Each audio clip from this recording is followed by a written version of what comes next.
Hello everyone, welcome to our YouTube channel keep it simple.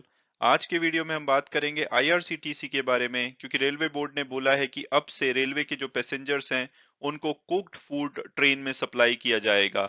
इससे पहले corona virus की restriction की वजह से सिर्फ रेडी टू ईट जो मील्स होती हैं वो प्रोवाइड की जा रही थी रेलवे के पैसेंजर्स को।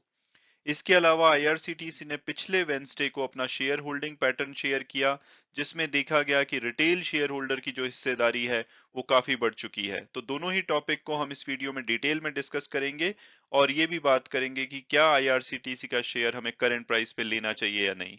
और आगे बढ़ने से पहले अगर आपने अभी तक चैनल को सब्सक्राइब नहीं किया तो प्लीज सब्सक्राइब करके मोटिवेट कीजिए। तो सबसे पहले अगर हम बात करें कंपनी ओवरव्यू की, तो Indian railway catering and tourism corporation यानी कि आईआरसीटीसी एक mini Ratna category one central public sector enterprise है जो कि मिनिस्ट्री ऑफ रेलवेज के अंडर आती है। तो ये मिनी रत्ना कैटेगरी वन क्या है? ये एक टैग है जो कि सेंट्रल पब्लिक सेक्टर एंटरप्राइजेस को गवर्नमेंट के द्वारा दिया जाता है। और इसके फायदे क्या हैं? इसके फायदे ये हैं कि अगर आपको ये टैग मिला हुआ हो तो आप 500 करोड़ या जो भी कंपनी की नेटवर्थ है उसमें से जो भी अमाउंट कम है उतने तक के इन्वेस्टमेंट डिसीजन वो विदाउट गवर्नमेंट अप्रूवल ले सकते हैं, अपने एंड पे ले सकते हैं। और ये टैग पाने के लिए करना क्या होता है? इसके लिए तीन कंडीशन है। एक तो कंपनी को 3 साल तक प्रॉफिटेबल होना होता है। दूसरा, जो पिछले 3 साल के प्रॉफिट है उसमें से 1 साल एटलीस्ट ऐसा होना चाहिए जबकि उनका प्री टैक्स प्रॉफिट 30 करोड़ या उससे ज्यादा हो। और तीसरा, जो इनकी नेटवर्थ है वो पॉजिटिव होनी चाहिए। तो अगर ये तीनों कंडीशन मिल जाती हैं तो government mini Ratna category one tag दे देती है सेंट्रल पब्लिक सेक्टर एंटरप्राइज को। तो अब अगर बात की जाए आईआरसीटीसी के बिजनेसेस की, तो ब्रॉडली इनके चार बिजनेस सेगमेंट हैं। पहला, इंटरनेट टिकटिंग का, जहां से इनका 27% रेवेन्यू आता है। लेकिन अगर ईबिट की बात की जाए यानी कि earning before interest and tax, तो इस सेगमेंट से 71% ईबिट आता है इनके ओवरऑल का। ये अगेन 2020 के नंबर है, यानी कि जब ये नॉर्मलेसी थी। उसके बाद कोविड आने की वजह से काफी चीजें चेंज हो गई, बट ये तब के नंबर हैं। तो इनका 71% revenue, oh sorry, earning before interest and tax internet ticketing segment से आता है। और अगर आपने पीछे अभी सुना होगा कि एक मिनिस्ट्री ऑफ रेलवे ने एक ऑर्डर पास किया था कि आईआरसीटीसी को जो अपनी कन्वीनियंस फीस है उसकी 50% गवर्नमेंट के साथ शेयर करनी पड़ेगी, जिसके बाद इनका शेयर बहुत बुरी तरह से गिरा था और उसके बाद गवर्नमेंट को वो ऑर्डर विड्रॉ करना पड़ा। तो वो इस सेगमेंट से रिलेटेड था। इसके बाद दूसरा सेगमेंट इनका केटरिंग रिलेटेड है, जो कि आज के वीडियो से रिलेटेड है।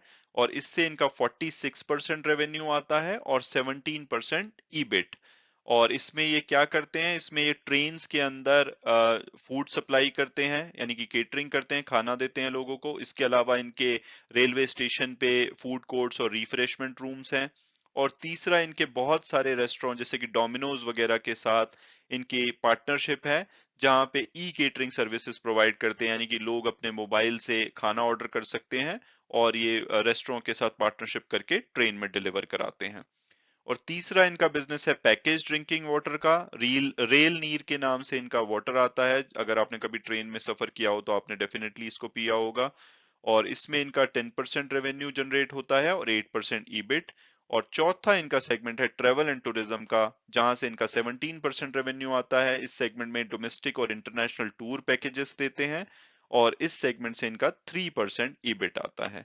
तो ओवरऑल अगर 2020 के प्रॉफिट की बात की जाए तो इनको 500 करोड़ का प्रॉफिट आफ्टर टैक्स हुआ था 2020 फाइनेंशियल ईयर में। तो अब अगर बात की जाए लेटेस्ट डेवलपमेंट की कि कंपनी में लेटेस्ट क्या हुआ है, तो इंडियन रेलवे बोर्ड ने बोला है कि जो कोरोना वायरस से रिलेटेड रेस्ट्रिक्शन लगी हुई थी रेलवे ट्रेन्स में कि वहां पे कुक्ड फूड सर्व नहीं किया जा रहा था, उस रेस्ट्रिक्शन को हटा दिया गया है और अब से पैसेंजर्स के लिए कुक्ड फूड ट्रेन में सर्व किया जा सकेगा।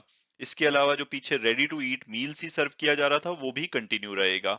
अभी हाल फिलहाल में ही सिविल एविएशन मिनिस्टर ने भी सिमिलर डिसीजन लिया था, जहां पे उन्होंने डोमेस्टिक फ्लाइट में पैसेंजर्स को अलाउड किया था कि अब उनको मील सर्व की जा सकेंगी। और ये दोनों डिसीजन इसलिए आ रहे हैं क्योंकि लकीली और फॉर्चुनेटली कोरोना वायरस काफी कंट्रोल में है इंडिया में, और जो अब एवरेज डेली केसेस हैं वो 10 से 15 हजार के बीच में आ रहे हैं पिछले काफी दिनों से। तो काफी हद तक ये कंट्रोल में है। और इससे पहले अगर शुरू में बोले, इस महीने के शुरू में रेलवे ने ये भी अनाउंस किया था कि ये नॉर्मल ट्रेन अब शुरू कर देंगे, और जो उनको स्पेशल टैग मिला हुआ था क्योंकि कोरोना वायरस की वजह से सिर्फ स्पेशल ट्रेन्स चल रही थी, अब वो नॉर्मलिटी वापस आ जाएगी। और अब से रेगुलर जो भी ट्रेन के नंबर्स हैं वो अब ऑपरेट होंगे, और जो किराया है वो भी प्री कोविड लेवल पे रिवर्ट कर दिया जाएगा। और इस बीच में जब स्पेशल ट्रेन चल रही थी तो उसमें कोई कंसेशन नहीं था, यानी कि रेलवे चाहती थी कि पैसेंजर तभी ट्रैवल करें जब बहुत ही अर्जेंट हो, जिसलिए कोई कंसेशन नहीं दिया जा रहा था। तो रेलवे का रेवेन्यू बहुत ज्यादा बढ़ गया था। इन्होंने अगर Q1 से Q2 का रेवेन्यू कंपेयर करें तो Q2 में इनके Q1 से 113% ज्यादा अर्निंग हुई थी। इसके अलावा भी एक और न्यूज आईआरसीटीसी से रिलेटेड पिछले वीक आई, जिसके बाद इनका शेयर थर्सडे को काफी गिरा, और उसका रीजन ये था कि जो आईआरसीटीसी है उन्होंने वेंसडे को यानी कि 17 नवंबर को अपना शेयर होल्डिंग पैटर्न जो कि 5 नवंबर का था वो डिस्क्लोज किया, और उसमें पता लगा कि जो बड़े शेयर होल्डर हैं यानी कि म्यूचुअल फंड्स और फॉरेन पोर्टफोलियो इन्वेस्टर, उनकी शेयर होल्डिंग लगातार कंपनी में कम हो रही है। अब आप देखेंगे कि सितंबर जो 30 को उनकी शेयर होल्डिंग थी वहां से म्यूचुअल फंड की शेयर होल्डिंग 4% से ज्यादा कम हुई है, और एफपीआईज की 2% से ज्यादा कम हुई है। और अगर जून से अगर हम कंपेयर करें तो ये फर्दर और भी ज्यादा कम हुई है। और इस बीच में जो रिटेल इन्वेस्टर की शेयर होल्डिंग है वो काफी ज्यादा बढ़ी है। अगर सितंबर से ही अगर हम कंपेयर करें तो यानी कि सिर्फ एक महीने 5 दिन के अंदर इनकी जो शेयर होल्डिंग है 6.66% बढ़ गई है। और अगर हम इसको कंपेयर करें जून से तो ये 9% से भी ज्यादा बढ़ चुकी है। हालांकि एलआईसी की 2.11% की शेयर होल्डिंग है वो कांस्टेंट रही है। और अभी पीछे आईआरसीटीसी ने अपना स्टॉक स्प्लिट किया था, यानी कि एक शेयर के बदले में 5 शेयर दिए थे, और उस टाइम पे लिक्विडिटी बढ़ने की वजह से रिटेल इन्वेस्टर का इसमें इंटरेस्ट बहुत आया है। बट एक चिंता की बात है क्योंकि इसमें अवेयर जो शेयर होल्डर होते हैं यानी कि जिनके पास ज्यादा रिसर्च टीम्स होती हैं, प्रोफेशनल हेल्प होती है, वो लोग आईआरसीटीसी में अपना शेयर बेच रहे हैं, यानी कि उनके हिसाब से ये ओवर प्राइस्ड है। और at the same time retail investor इस टाइम एक्साइटेड हैं क्योंकि आईआरसीटीसी ने पीछे काफी अच्छी रिटर्न दी है, और स्टॉक स्प्लिट की वजह से ये शेयर थोड़ा सा सस्ता हो गया है, रीजनेबल हो गया है। तो उसके बाद रिटेल इन्वेस्टर आप देख रहे हैं कि लगातार अपना शेयर होल्डिंग बढ़ा रहे हैं, जो कि लेस अवेयर होते हैं क्योंकि वो नॉर्मली फ्लो के साथ जाते हैं कि मार्केट में कैसा मोमेंटम है। तो ये एक थोड़ी सी चिंता की बात है। तो अब अगर बात की जाए शेयर प्राइस की कि क्या करंट प्राइस पे हमें आईआरसीटीसी का शेयर लेना चाहिए या नहीं, तो सबसे पहले अगर पास्ट परफॉर्मेंस देखें तो एक साल में इन्होंने 226% की अनबिलीवेबल रिटर्न दी है। और ये तब है जबकि पिछले एक महीने में इनका शेयर 24% तक गिर चुका है। और पिछले एक वीक में भी इन्होंने 5% की पॉजिटिव रिटर्न दिया है। हालांकि थर्सडे को, जब वेंसडे को ये शेयर होल्डिंग का डेटा रिलीज किया गया था, तो थर्सडे को इनका शेयर गिरा है। और अगर हम टिकर टेप के प्रेडिक्टिव एनालिसिस को देखें तो वो इसका एवरेज प्राइस 804 बताते हैं, हायर साइड पे 1016 और लोअर साइड पे 413। और जो करंट प्राइस चल रहा है वो 891 के आसपास है, यानी कि ये अपने एवरेज प्राइस से ज्यादा पे अभी अवेलेबल है। और अगर हम फंडामेंटल्स की बात करें, क्योंकि पीयर्स इनके कोई है नहीं, इनका मोनोपोली बिजनेस है, अगर हम कंपेयर करें तो ज्यादा ज्यादा दूसरी जो इंटरनेट रिलेटेड कंपनीज है उनके साथ कर सकते हैं। तो अगर फंडामेंटल्स देखें तो एक लार्ज कैप कंपनी है, 71,000 करोड़ से ज्यादा का मार्केट कैपिटलाइजेशन है। लेकिन पी और पीबी रेशो अगर आप देखेंगे तो ये बहुत ही ज्यादा है, 168 की प्राइस अर्निंग रेशो और 48 से ज्यादा की प्राइस टू बुक रेशो, यानी कि इनका वैल्यूएशन बहुत ही ज्यादा हाई है। रिटर्न ऑन इक्विटी 12.94 जो कि अच्छी कही जा सकती है। तो अगर मेरी पर्सनल ओपिनियन पूछी जाए तो कंपनी जैसे डेट फ्री कंपनी है, प्रॉफिटेबल कंपनी है, मोनोपोली है, ये सभी इनके लिए अच्छी बातें हैं। और ये जो कुक्ड फूड सप्लाई की जो न्यूज आई है ये भी शॉर्ट टर्म में इनके लिए पॉजिटिव होनी चाहिए, क्योंकि इनसे एक बहुत बड़ा रेवेन्यू और ईबिट ये जनरेट करते हैं।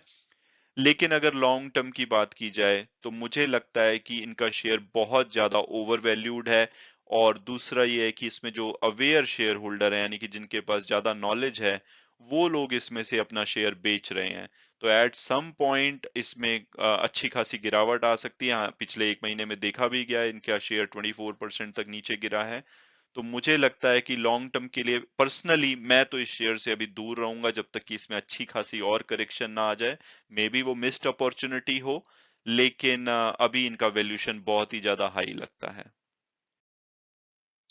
हालांकि वीडियो क्लोज करने से पहले मैं हमेशा की तरह डिस्क्लेमर दूंगा कि जो भी व्यूज थे इस वीडियो में वो मेरे पर्सनल थे। अगर आप इसमें इन्वेस्ट करना चाहते हैं तो आप अपनी फर्दर रिसर्च कीजिए, फाइनेंशियल एडवाइजर से बात कीजिए, उसके बाद अगर आप कंफर्टेबल फील करते हैं तो आप जरूर इसमें इन्वेस्ट कीजिए। Thanks so much for watching the video and God bless you all.